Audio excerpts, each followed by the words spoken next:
Good afternoon. Thank you all for joining us. I'm Simone Cavallaro, Director of the Stigler Center.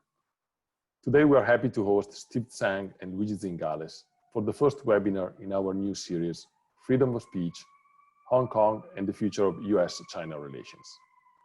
The series was created to facilitate conversations among leading scholars and experts about the implications of the ongoing events in Hong Kong for freedom of speech, U.S. China relations, and beyond. Before we begin, please note, we are on the record, and if you have any questions for the speakers, we will address them in the last 15 minutes or so. You can submit them via the Q&A icon at the bottom of your screen. As usual, views expressed by our guests are their own, not those of the Stigler Center or the University of Chicago.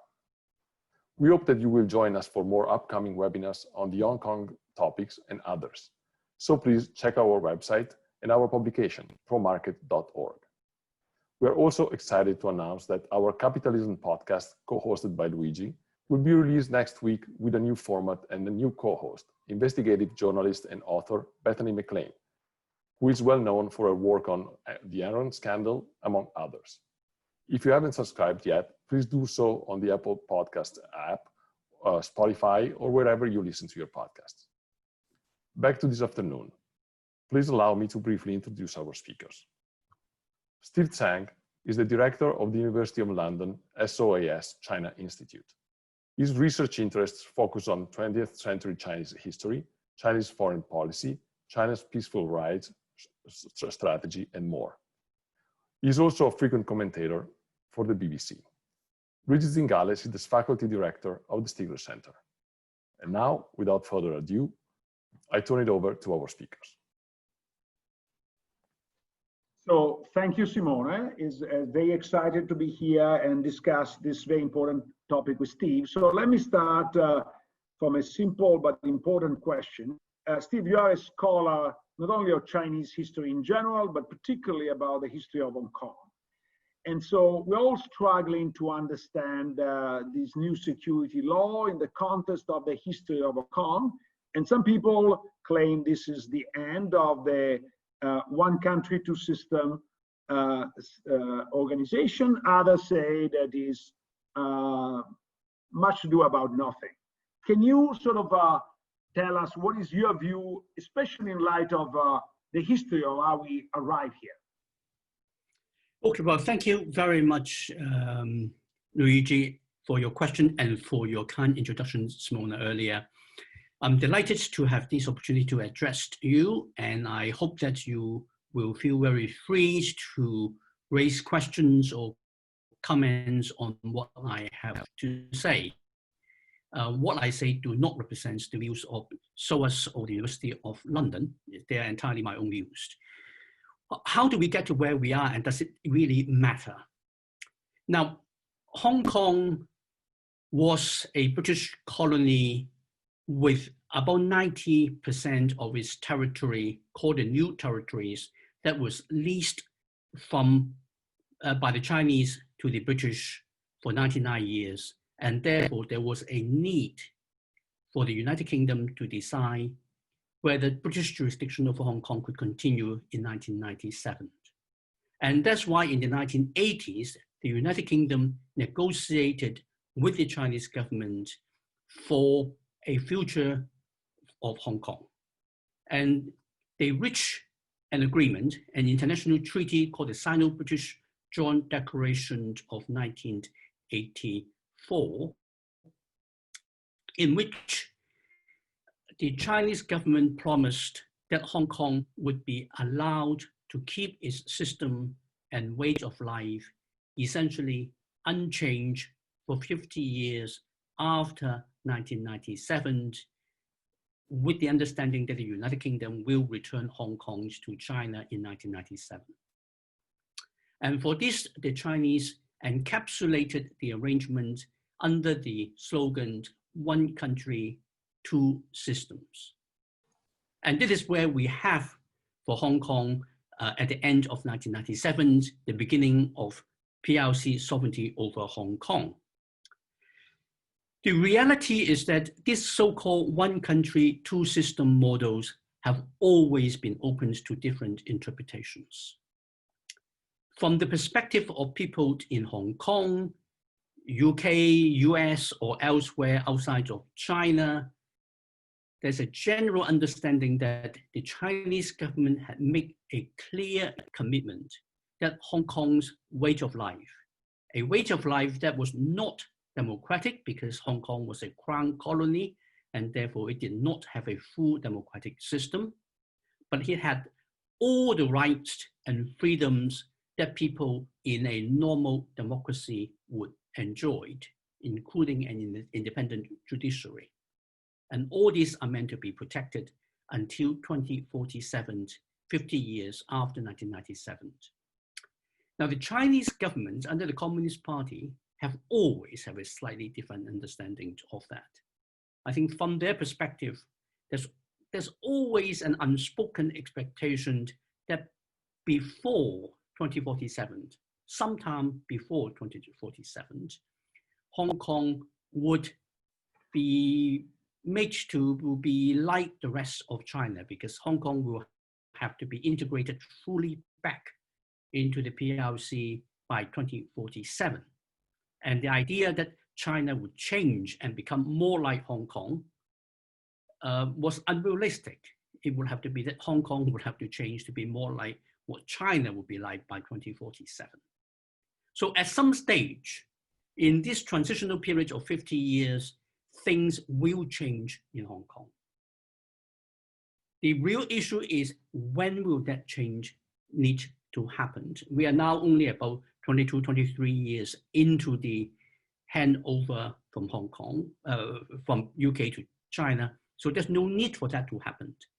What had changed was that around the time when Xi Jinping became leader of China in 2012, the Chinese government had decided to take a much harder line over Hong Kong, a much more restrictive understanding and interpretation of what one country, two systems means. And that tightening of control became a force, a reason why the younger generations in Hong Kong reacted negatively to it. And so you have a whole generation of young activists, the generation of Joshua Wong and Agnes Zhou and Nathan Law were born. And they became much more aggressive than their previous generations in demanding that Hong Kong people should have democracy.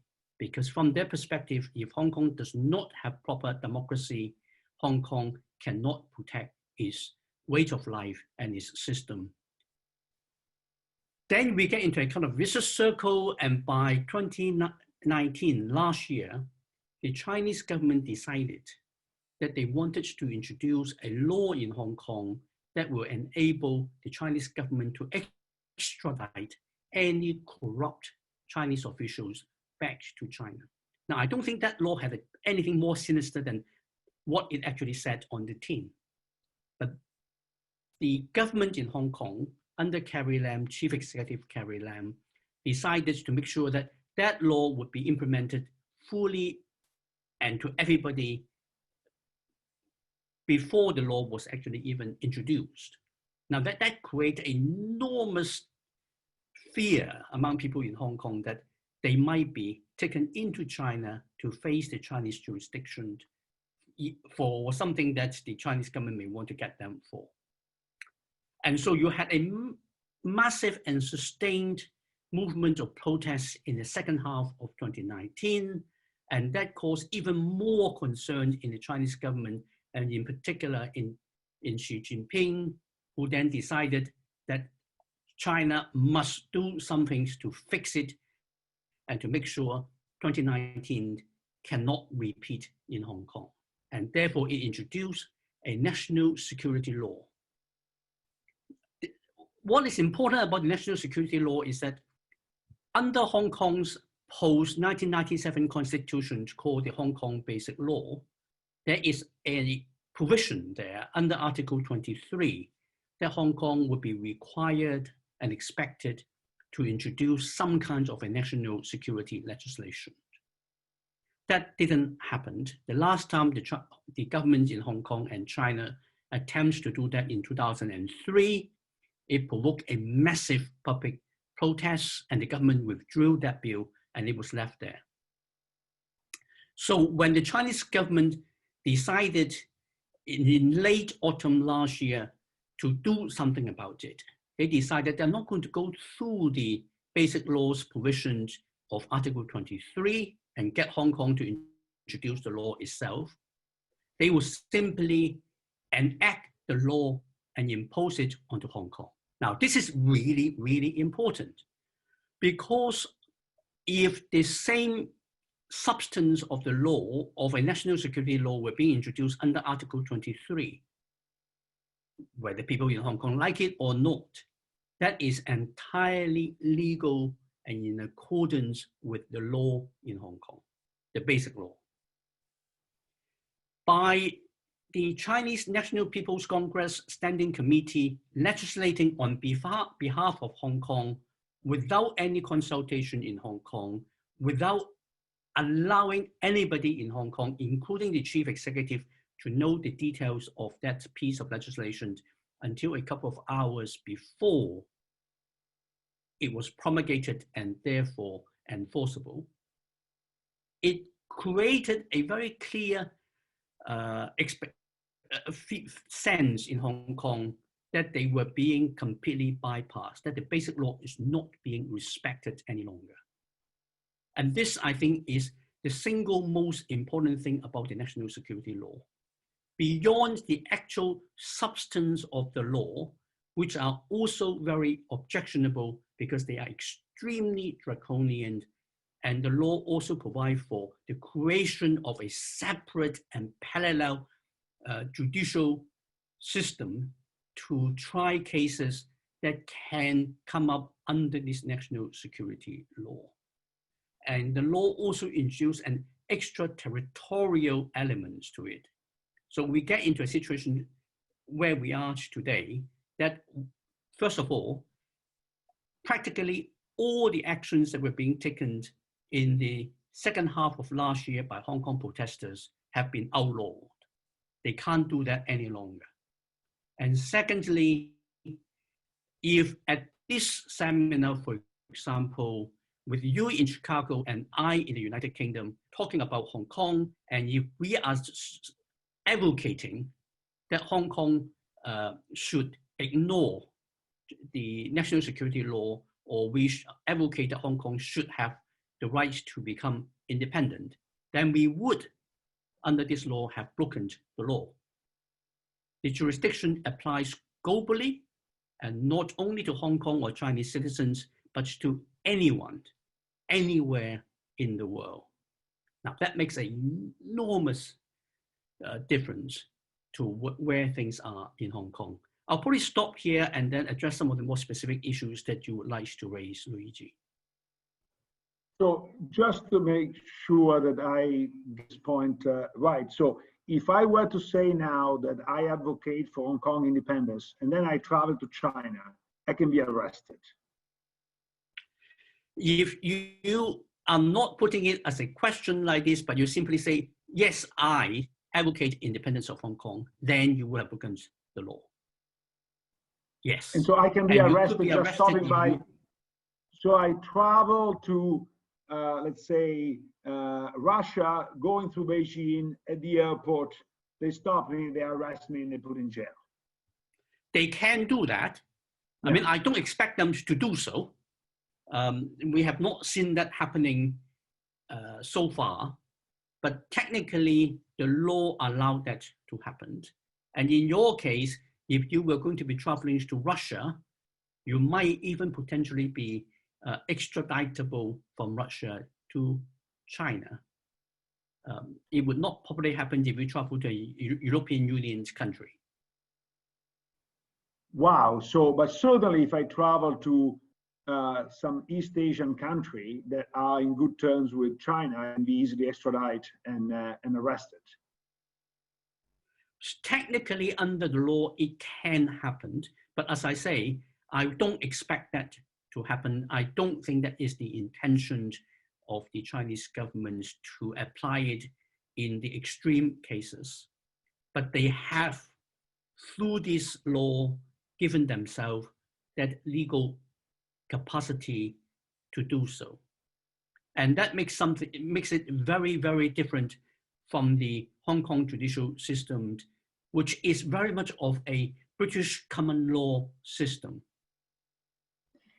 But one thing that is hard for me to understand is when the treaty was negotiated before 1997, people should have figured out that if you allow extradition, then there are no two systems, is one country, one law. So wasn't there in the treaty some sort of aspects that prohibited that or restricted that, or they just forgot? Well, the Sino-British Agreement includes something called Annex 3, which spells out very clearly the Chinese government's commitments to how to manage Hong Kong after 1997. And most of the details of Annex 3 were in fact turned into law in the Hong Kong Basic Law, which was enacted after the Joint Declaration was signed. Again, we have to bear in mind that the world has changed. China in the early to the mid 1980s was a very different country from China today. In the early 1980s, we were talking about a China that was coming out of the Maoist era, a China that was changing very fast, a China under a leader called Deng Xiaoping, who was much more pragmatic, somebody that the British Prime Minister at the time, Margaret Thatcher, said somebody who could do business with.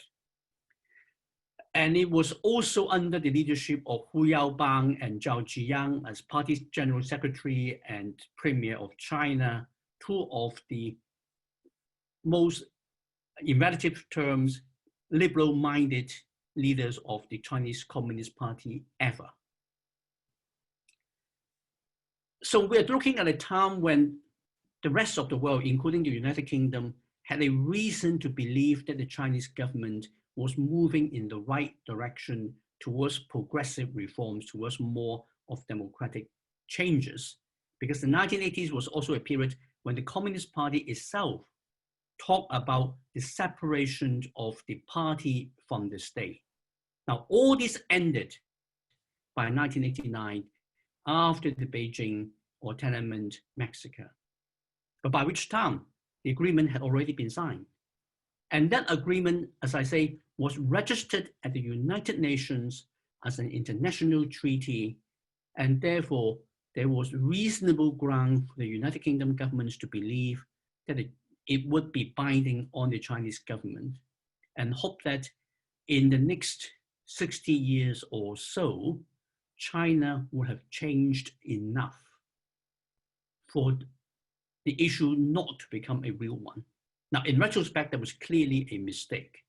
And I would perhaps even go as far as to say that if we understood the nature of the political system in place in China in the 1980s, we probably would have realized that it was a bit of a pipe dream. I don't claim any expertise in international relationship, but as a simple, maybe a bit naive economist, I look at opportunity cost and benefits. And so the way I would have thought, and maybe, of course, there's a bit of hindsight bias here, but I would have thought is, at the time, China benefited tremendously from having Hong Kong as a different system, because Hong Kong was an example, was an entry door to China, and China also needed massive capital inflow from the West. So it's pretty clear that China had all the interest to behave until number one, they don't need capital inflows as much, and number two, they don't need to preserve except Hong Kong. Because maybe the rest of the country has progressed enough that Hong Kong has become irrelevant. And it seems to me, tell me if I'm wrong, that this simple model can explain the reality pretty well. I think that is exactly where interdisciplinary work is so important and valuable. I'm a political scientist, you are an economist. In fact, we don't have any significant disagreements there. I would in fact go a bit further than what you have said by illustrating that if we are looking at Hong Kong's values to China, economic values to China, in the 1980s, Hong Kong's economy was more than a third that of the Chinese economy. Even by the time when Hong Kong was handed over by the UK to China in 1997, Hong Kong was still responsible for something like 20% of the Chinese economy. If we are looking at the situation for 2018 or to 2019, 2018, end of 2018, I think is the figures we have. Hong Kong is less than 3% of the Chinese economy. And that just goes straight to the point you were making, that in the 80s, they would sign the agreement, make all the promises, because if they didn't, and if Hong Kong were to collapse because they wouldn't cooperate, then the Chinese economy would be in a tailspin. If they should do that in 1997, when they took over Hong Kong, it would still be extraordinarily painful for the Chinese economy. 20% of the economy being wiped out is catastrophic to a non-mature, wealthy economy. They couldn't afford to.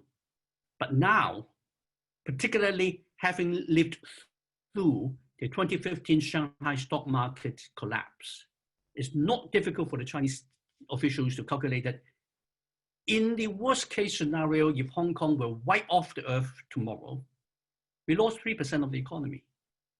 Hurts. It's not going to kill us. We can afford to take risk over Hong Kong that a generation ago it simply was unthinkable.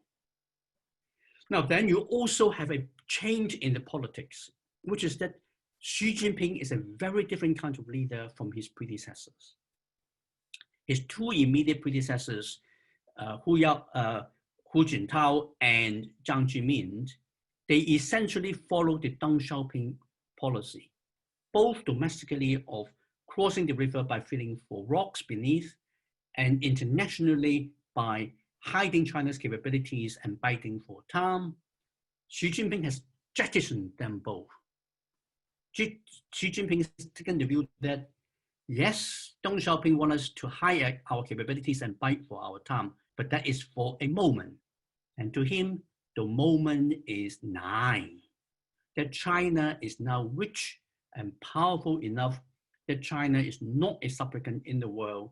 China, under Xi Jinping today, requests and requires the rest of the world to pay it due respect.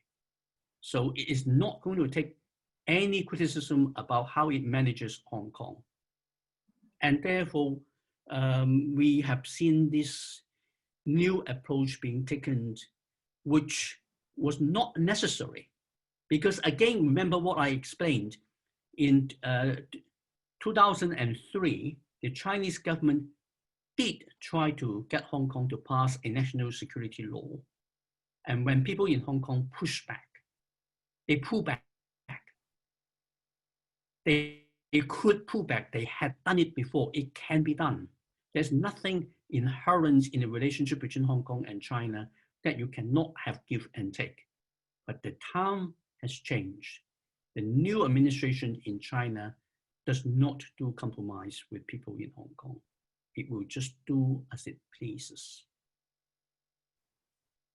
Let me play for a second the devil's advocate, because what we have seen is that in democratic Spain, there's been a very violent repression of any form of independence movement in Catalonia. People were thrown in jail. We saw even elderly people trying to vote that were beaten up by the police. So why should China be any different with Hong Kong? Okay, If you go back to say 2012 or just before 2012, you go back to 2011, the year before Xi Jinping became leader of China as General Secretary of the Communist Party, how many people do you think there were in Hong Kong who talk about self-determination, even less of independence?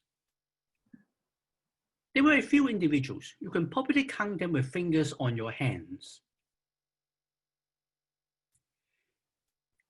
And that changed because of that much more repressive approach that the Chinese government took since 2012, starting with the unsuccessful attempts to force through in Hong Kong a so-called patriotic education campaign, which essentially was being seen by school kids in Hong Kong, secondary school kids in Hong Kong, high school kids in American terms, who felt that this is the Chinese government trying to brainwash us. So we don't want that. We want a normal, liberal, free education, not political indoctrination. It was in response to that pressure from the Chinese government that you had more and more people beginning to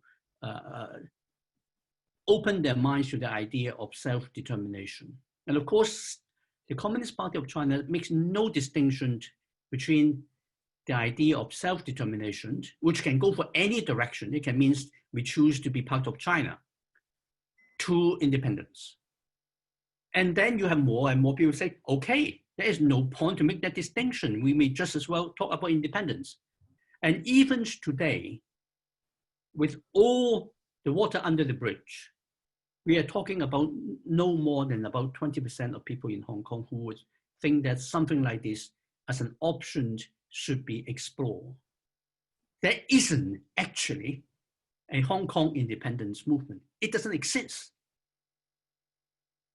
So it's not exactly quite the same as what is happening in Catalonia. Actually, let me slightly disagree, because in Catalonia it started as simply a way to create some autonomy. And they signed an agreement that eventually Rajoy, the prime minister at the time, rejected. And it's only after that was rejected that the idea of independence started to rise. So in a sense, it is very similar that when you don't concede on the easy stuff, then you escalate. But anyway, that's for another day. Let me go back to Hong Kong. And Bernie Yang, who is a alum and a good friend of the business school, and gave a few lectures on Hong Kong at the Stigler Center. And he has a kind of slightly different interpretation, which is again, very economic interpretation, and say that part of the unrest of Hong Kong is due to the fact that the young generation does not feel they have a future, not only politically, but also economically, because Hong Kong is super expensive, and before used to be a unique place to do business. But now you can do that in Shenzhen much better and a much cheaper price. And so they find themselves kind of locked in an expensive place. We know to what extent economic considerations are important in this social unrest. Well, I think there is something in the economic factor. I don't think people in Hong Kong really compare themselves that much with Shenzhen. If you look at the realistic figures, Shenzhen is probably now bigger than Hong Kong in its overall economy. But people in Hong Kong are still biased about Shenzhen. They don't see Shenzhen as their equal yet. They may be wrong, they may not be justified to do so, but that's how a lot of them feel. Where I think they do have a strong sense of resentment was that their parents, you were talking about the younger generations, they will be thinking that their parents' generations had all these fantastic opportunities. Hong Kong was a place where you could have pursued the equivalent of the old-fashioned American dream and could get it. You didn't have to be the brightest to get it. You were above average, you would be able to get that. Now, if you are not the brightest, you have no chance. And a lot of that they saw as the massive inflow of talent from mainland China. And that was what really was making them quite negative about that relationship. But to say that this is therefore a critical factor, I think ignores the reality on the ground of what the young protesters were saying among themselves, and fairly openly. I mean, one of the key slogans they shouted last summer was that if we burned, you burned with us. They knew the protest movement, if it were being sustained, and if they go head to head with the Chinese authorities, would break Hong Kong. They knew that. And with that, it will destroy their own personal future and their personal ambition. They knew that. And this is not just all the unemployed young people. We're talking about undergraduates at, say, the University of Hong Kong, the premier university in Hong Kong, where the graduates still gets the best jobs available in the city. So we're talking about people with good future. They were just as involved as your secondary school kids. So they were not acting for their economic interests. They were acting because they felt about their political future. Now, personally, I think their actions were unwise. I would have preferred them to have done things differently, but I understand where they're coming from.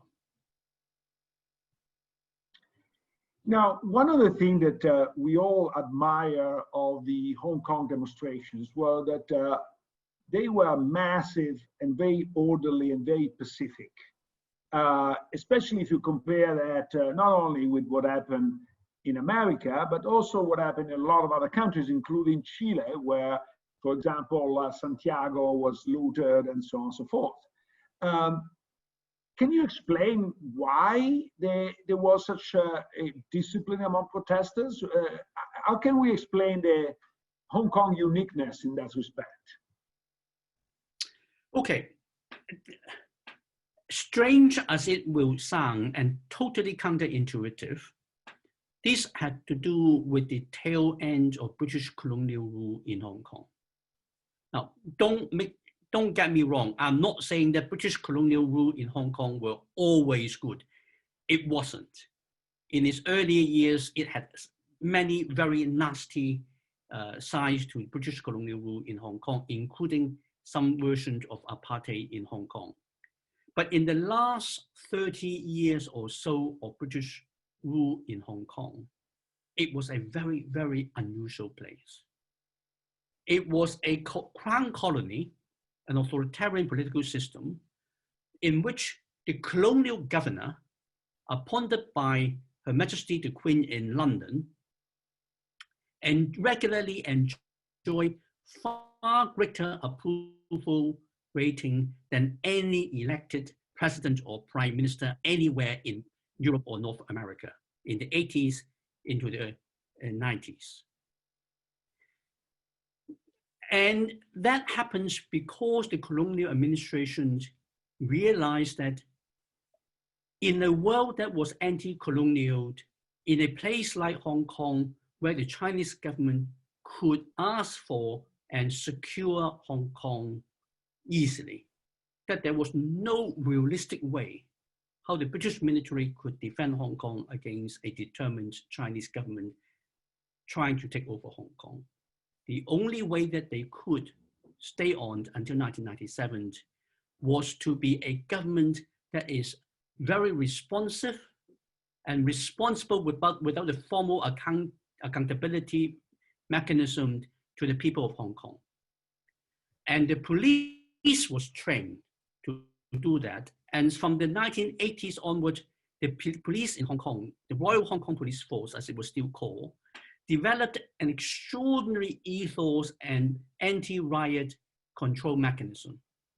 So when you had massive demonstrations in Hong Kong in the 1980s, the police will be deployed in company form of 120 to 130 officers in full riot gears in the trucks.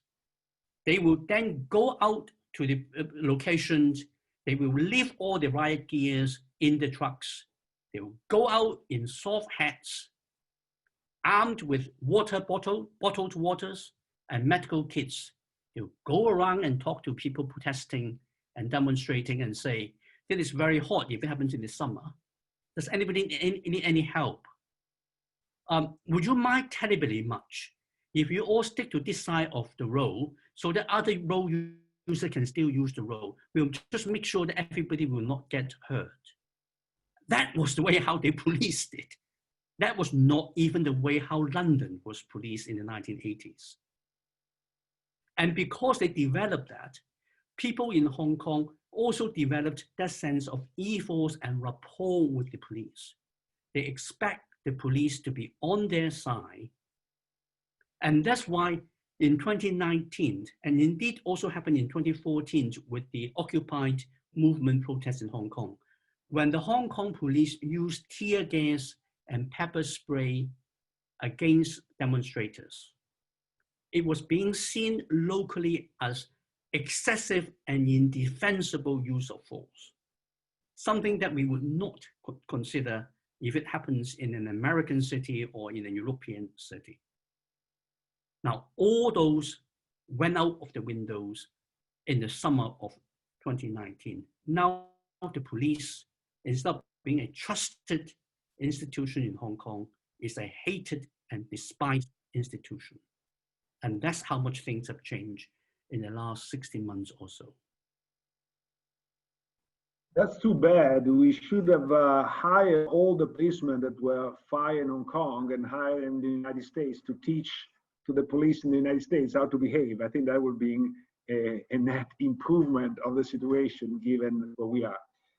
But given what you're saying, I'm very tempted to say, basically, Hong Kong, as we know, is finished, because the magic of Hong Kong, paradoxically, was its weakness. The fact that it was a small British enclave surrounded by the Chinese made the government of Hong Kong so good and basically made Hong Kong thrive. And then it continued a little bit longer because the Chinese needed the West. But now Hong Kong is just China. There's no difference. And the two systems is gone. Am I wrong? You are logically entirely right. I hope that in reality you are wrong, and I believe in reality you are overstating the case. A comparison I will make is quite simply that in countries like the US or the UK, we have very stringent regulations about car safeties. We don't allow unsafe cars on our roads for good reasons. In many parts of the world, say in Africa, cars that do not meet any of the basic safety standards in the UK or in the US are being used on a daily basis extensively, and they don't have anything like the kind of accident rates that we would expect them to have. If you're looking at a place like Hong Kong, which has built up so much capacity, it will take a lot of punishment before it will fall apart completely. And we have to make a distinction between Hong Kong as we knew it, and Hong Kong as we would like it to be, and Hong Kong as we love it, maybe going or even gone with the passing of the national security law. But that's not the same as to say this is the end of Hong Kong. Now, Hong Kong, I don't think will even be collapsing as a global financial center. It will change. The model that Hong Kong had as a global financial center, one of the top three, number three global financial center, is going to be changed and weakened. It is not going to be able to function in the old way, but we're going to see partly because of the external factors like the U.S. China tension and sustained tension. More and more Chinese companies will relocate from U.S. back to Hong Kong to raise capital. So Hong Kong will continue to function as a financial center for them. And we are also seeing a change in paradigm in the way how the Chinese government look at Hong Kong. Until last year, or until summer this year, we like to look at Hong Kong in a particular paradigm, which is that Hong Kong is separate and distinct from China, even though it's under Chinese jurisdiction, and it is a global financial center connecting Hong Kong and the rest of the world. To Hong Kong being made into part of what Xi Jinping called the Greater Bay Area, including not only Hong Kong, but Shenzhen and Guangzhou and a large part of the Pearl River Delta region. That Hong Kong will be the financial center for the entire Pearl River Delta region. That will give it a certain element of sustainability as a financial center, even it cannot perform the kind of function that it historically has been playing as a global financial center. So I don't think we are seeing quite the collapse of Hong Kong or its economy anytime soon. That's very good to know. But you teach a course in London about history of contemporary China. Would you feel comfortable to teach the exact same class in Hong Kong today? Well, put it this way. If I don't do self-censorship. So if and when I go to China and speak at Chinese universities, I speak the same way as I speak to you, University of Chicago, or to my students in London. I simply don't change that. Would I want to go to Hong Kong with the passing of the national security law and teach exactly what I teach in London? No, I wouldn't want to take that risk. I mean, I don't think there is an overwhelming risk. I really don't expect that if I go to Hong Kong and give a public lecture, I'm going to be arrested. I don't think we are seeing that happening in Hong Kong yet, but why would I want to take the risk?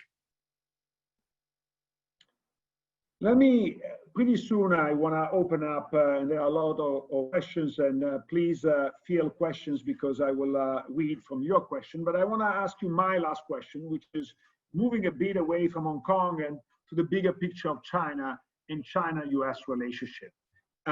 We have seen a dramatic deterioration of this relationship, and certainly part of this is due to the attitude of President Trump. But imagine that Biden were to win the next election. Would you see a dramatic change in U.S.-China relationship, or they are compromised for good? I think we need to segregate a couple of things. One is that if we are looking at how the United States deals with China, I think we are going to see some changes, but we are not going to see some fundamental changes. The skepticism of China and the unwillingness to simply carry on as before the Trump administration, I think that's gone. That's been baked into the system in the US policymaking establishment as a whole. So I don't think that's going to be completely changed. Now, in terms of how the Chinese government approaches the United States, again, I don't think that we're going to see a basic change there because of this change from the Republican Party or Donald Trump to Biden. They are looking very much at the interests of the Communist Party first and foremost.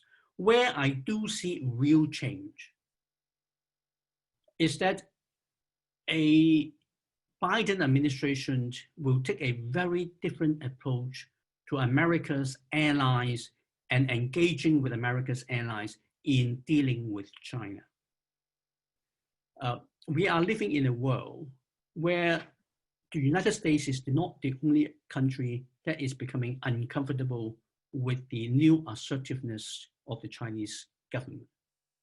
The new so-called wolf warrior diplomacy of China is causing a lot of countries in Europe and elsewhere discomfort and concern about what the Chinese government's intentions are. Very few of them are cooperating with Washington at the moment because they can't. You have a president who does not like to work with us. And you have a president that make it very difficult for us to trust. And therefore, the Chinese are getting away, if you like, with the wolf warrior diplomacy in a way that they probably could not have expected in their wildest dreams if you had a different president. And so if you have a change of president, I would expect that to change. And when that moment changes, the Chinese government will have to think a lot harder in terms of how it engages with the rest of the world. Because the divide and rule approach will no longer be workable. Thank you very much. So let's move to question. There is Alex Sheath asking, what is the feasibility of Hong Kong to be an independent country without any reliance on China in terms of food, sewage, utilities, and so on and so forth? We have to separate two things. One is, can Hong Kong be an independent country, ignoring all the politics purely on the practical side? I think it probably can do so. It will be a somewhat diminished place because if it does not work closely with China as well, then its economy is not going to be able to do anything quite as well as it is. But that's purely academic because we live in the real world. In the real world is that there is zero, not 0.5, big fat 0% of chance of Hong Kong becoming independent. It's a non-issue. And people in Hong Kong by and large know that, which is also why there really wasn't much of thoughts being given to it 10 years ago. And it's only the younger generations and a few hotheads of slightly more advanced age who talk about it before the more repressive approach of the Chinese government got the pushback from people in Hong Kong. So Isabel Liu is saying, isn't the case that the protests were not all peaceful? Virtually every metro station was vandalized, turnstiles destroyed, rolling stock destroyed, shops and campus buildings severely damaged. Yes, there was very large peaceful demonstration on June 4th, but much violent and destruction too. Now that's a statement of fact. The protest movement in Hong Kong in the second half of 2019 was a mixed bag. The overwhelming big demonstrations were all incredibly peaceful and orderly.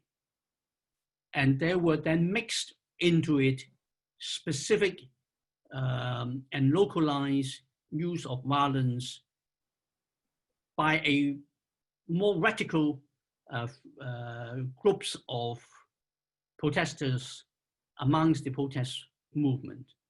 They exist in parallel, and you have the older generation politicians and activists who try very hard to engage with the younger ones to persuade them not to use force. And the younger generation resorts to force, and I personally think it was unwisely and it shouldn't have happened because they felt they got nothing to lose any longer. And since all previous massive big protests, peaceful protests, did not get them anywhere, they thought. The only way they thought they could get the government to pay them serious attention was to go on a bit of a rampage. And so we had that. I'm not defending that. I'm not justifying that. It happened. So Elton Zhang is asking, what is a realistic goal for the Hong Kongers regarding elections, freedom, and sustaining autonomy, given China is adamant about its approach and direct foreign intervention seems unlikely? Well, direct foreign intervention, I think, is very, very, very unlikely. Again, that is something that one has to be realistic about. The second thing is that there was a time when even under Xi Jinping, he was willing to allow Hong Kong a bit more leeway in terms of elections. And that boat had sailed. It's not there any longer. We are going to see a Chinese government that is likely to take a more repressive approach towards Hong Kong moving forward, controlling elections more tightly rather than allowing free elections to happen. The moment when Hong Kong could have a higher degree of electoral mechanism put in place would have been in about up to 2014, when the Chinese government allowed Hong Kong to have direct elections for the chief executive of Hong Kong, provided all the candidates for the chief executive positions were vetted and approved of by the Communist Party beforehand. Now, something that Democrats in Hong Kong rejected in its own legislative council, believing that it was undemocratic and therefore pointless, and they were not going to give an undemocratic system the veneer of respect that it did not deserve. Now, that's how they felt about it. I took the view then, talked to them at the time, and I still take the view that that was a major tactical error. They should have took what they could get. One of the problems Hong Kong's activists, Hong Kong's Democrats have, is that they have never really functioned effectively in a true democratic system. They don't quite understand that in a democratic system, we compromise on a daily basis. You cannot simply stay on the moral high ground all the time in a democracy. It doesn't work that way. And they were preferring to stay on the moral high ground rather than engage in the politics of possible and try to make the limited elections work in a way that make the chief executive more accountable to people in Hong Kong. That boat regrettably has sailed. It seems that the story you tell about young Hong Kong people is not unique to Hong Kong. From Robespierre to today, to the protests in America, going through the Vietnam War, sometimes very intransigent protesters favor actually a backlash that is worse than the status quo to begin with. So I think that that's not unique. But going back to Hong Kong, Michelle I ask, do you expect there to be an effect on how the collective feels about living in Hong Kong? What do you think may happen a decade down the track if people are fearful of living in cosmopolitan and financially advanced places like Hong Kong? It is its ability to attract foreign talent, for example.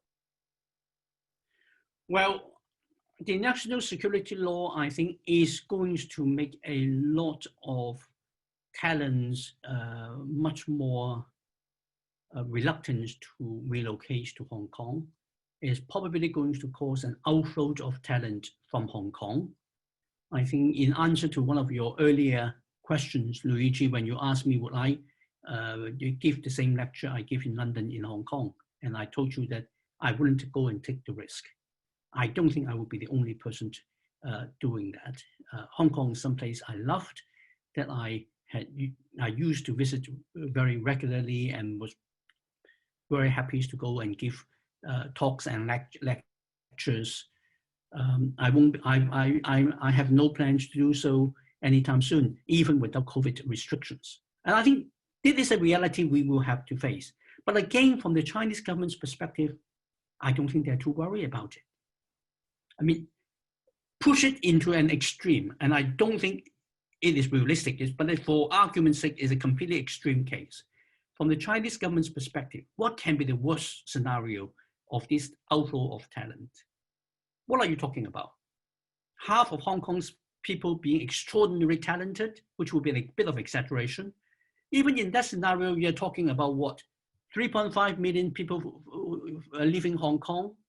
There are easily 3.5 million Western educated, very bright Chinese in China who can get into Hong Kong and do all those high-paying jobs. So what's the problem? It will simply be replacing a whole bunch of people in Hong Kong who are disloyal to the Communist Party and to Uncle Xi by a whole bunch of people who are loyal to the Communist Party and to Uncle Xi. So why would they be worried about that? And that is such a clear exaggeration. We are not talking about 3 million people who are all talents in Hong Kong flowing out of Hong Kong. That's just not going to happen. Over to you. So there is a question that is actually not a question for you, but out of correctness, I read it anyway. And if you want to comment, you comment. If you don't want to comment, you're happy. And I move to the next question. This is from Larry Ferguson, Jr. They say, given the Chinese government entering classroom and arresting students and teachers, how equitable is to sustain the relationship both as with Hong Kong? Are we considering moving the campus to another country in the region? Now, clearly, you cannot answer the last question, the last part of the question, but if you want to discuss the premise, first of all, are the premises correct and how do you see that? Okay, the internet connections are breaking up a little bit, so I hope I got the question completely right. I am an academic. I get into academia to do the right things. I didn't get into academia for money. If I'm running a university and if my campus, whether it's in Hong Kong or China or anywhere else, cannot maintain the same standard of the campus where my headquarters of the university is, I will not keep it there. Why would I go and do that compromise? And I would hope that every self-respecting professor will take the same view. We are not politicians. I did say that in democracies, we compromise. Yes, but in universities, we don't compromise in terms of integrity. We don't compromise in terms of standards. I am not starting now. Thank you. So Kane Carpenter is asking, Steve, what do you envision happens in 2047 with regard to the mentality of the Hong Kong people? Is there more or less political friction as a result of the agreement expiring? I ask this as someone who was born in Hong Kong and eagerly watching the development at home. Okay, this question has an enormous assumption. And it's a very important assumption. The assumption is that both Hong Kong and China progress in a linear fashion based on the current trajectory. Now, in human history, it never happens quite like that. We're talking about over another 25 years of the future. If you go back 25 years in China, you would not have predicted a scenario of China like what China is today. So with that enormous caveat, and on the assumption that this linear projection works and that trajectory is the same, we are talking about one whole generation in Hong Kong having come and passed. The next generation of young people in Hong Kong would have not known any of the things I talk about of Hong Kong of the old. They would not remember the Sino-British Agreement. They would not know much about the events of 2019. They would have been brought up as loyal party supporters. And for those who are in the population, if they cannot be tamed in over 25 years, they would either be in jail or they would have left Hong Kong. So I don't see that Hong Kong 2047 on current trajectory would be a problem for the Communist Party at all. My problem here is that I think the assumption that the current trajectory for the next 25 years will remain the same is extremely questionable. So I have time for one very last question with a short answer. I'm not sure of what the question is asking exactly, but I trust you to be able to answer. This is regarding the blacklisting that the U.S. Here it is. Mirasu, can you speak on the U.S. blacklisting Carrie Lam and other Hong Kong officials? Oh, the application of the Magnitsky law on Hong Kong, and therefore the blacklisting of over a dozen Hong Kong senior officials, banning them from going to the United States. I think that is in some ways the right kind of thing to do. This very well targeted, and the people who were being picked were people who were responsible for some of the indefensible actions that have been taken in Hong Kong. How much will it have any real effect in Hong Kong? Probably not very much. And here, some of it is just about pure accident. I know that Carrie Lam, for example, spent a lot of time in London, or her husband spent a lot of time in London. They got property in London. And if the same is being applied, if the Magnitsky sanctions are being applied from the UK, it will hurt Carrie Lam. I don't think she has much of assets in the United States. I think the only casualty in that particular application is her son, who was reading for a PhD in an American university, and he may not be able to finish that.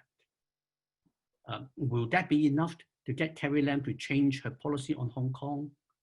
I hope she is a better mother than a bureaucrat, but I have a sense that maybe she is more of an administrator than a mother. Paraphrasing her term of, she is an administrator, not a politician. So thank you very much. Unfortunately, we're run out of time, but I can say I learned a lot of wisdom from you. And so I thank you very much for this. And generally after this, we go out to lunch or dinner. We owe you a nice dinner in Chicago next time you stop by, and looking forward to talk more and learn more from you. Thank you very much. Well, thank you very much. It's been a great pleasure.